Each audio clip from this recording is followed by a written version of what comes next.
Sir गेले 2 दिवसापासून DY Patil road त्या ठिकाणी ड्रेनेज लाईन ओपन आहे, त्या ठिकाणी ट्रान्सफॉर्मर पण आहे.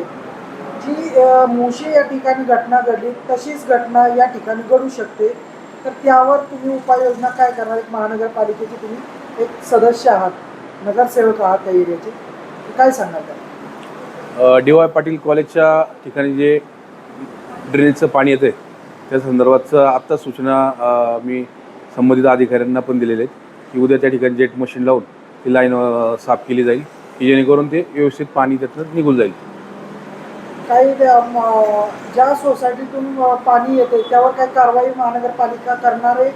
या संबंधितवर गुन्हे दाखल होतील का? का की सध्या रोगराई पसरत आहे, त्यामध्ये मलेरिया, डेंग्यू यासारख्या रोगाचा प्रादुर्भाव मोठ्या प्रमाणात आहे, तर यावर काय उपाययोजना करणार का? त्या बाबतीत ज्या सोसायटीचं पाणी येते ते मुख्य जलवाहिनी आहे एक तर म्हणजे सगळ्याच सोसायट्यांचं किंवा घरांचं पाणी त्या ठिकाणी येते. पण त्या ठिकाणी प्रॉपरली तुम्ही म्हणजे ज्या सोसायटीचं असेल त्यांना सूचना त्या पद्धतीने दिल्या जातील की जेणेकरून आपल्या रोडवर अशा प्रकारचं पाणी येणार नाही याची काळजी घेतली जाईल. गेल्या आठवड्यापासून MSCBच्या खूप काय अशा घटना घडत चालल्यात. आज पण एक अशी घटना कॅनरा बँकेच्या त्या ठिकाणी घडली.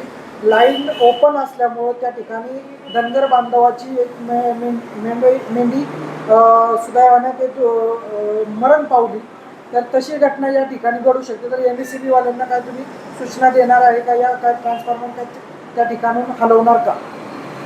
घटना गंभीर आहे तुम्ही म्हणता ते, तर त्या संबंधात जे अधिकारी आहेत त्यांना या ठिकाणी सूचना दिल्या जाईल आणि मी स्वतः जाऊन त्यांना भेटतो की जे ट्रान्सफॉर्मर आहे किंवा जिथं काही ठिकाणी जे बॉक्स आहेत ते ओपन आहेत, त्यांना झाकणं नाहीत किंवा काही ठिकाणी खड्डे रोडच्यापेक्षाही खाली आपल्या MSCBचे बॉक्स गेले तर त्यामुळं दुर्घटना होऊ शकते. असे बॉक्स पण उचलण्याची सूचना दिली जाईल.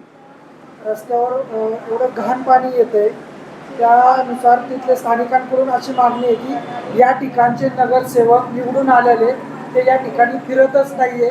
तर अशा वेळेस तुम्ही काय भूमिका घेणार?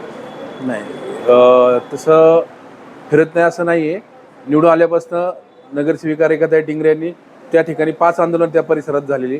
रस्त्याचं काम असेल व्हावं, ड्रेनेज लाईन व्हावेत, त्याचप्रमाणे त्या ठिकाणी स्ट्रीट लाईट व्हावेत, त्या भागातले ज्या नागरी सुविधा आहेत त्या तातडीनं, पाण्याची समस्या आहे, पाण्याची टाकी तयार होऊन 8-9 महिने झालेत, अजूनही त्या ठिकाणी टाकी चालू केली जात नाही. अधिकारी म्हणतात पाणीच टाकीत पडत नाही. त्या संदर्भातही आम्ही आंदोलन केले. जी भामास्केटची लाईनवरून आपण फाटा घेतला आहे ती लाईन त्या ठिकाणी रोज पाणी नाही देतात तर कमी कमी दिवसाआड पाणी द्यावा ह्यासाठी आपण आंदोलन केलं. अनेक 4-5 आंदोलन झाली त्या ठिकाणी. दुर्लक्ष होत नाही असं होत नाही, तिथं दुर्लक्ष होऊ शकत नाही कारण की तो भाग अविकसित आहे, तिथं आपल्याला सगळ्यात जास्त आम्ही फोकस करतोय.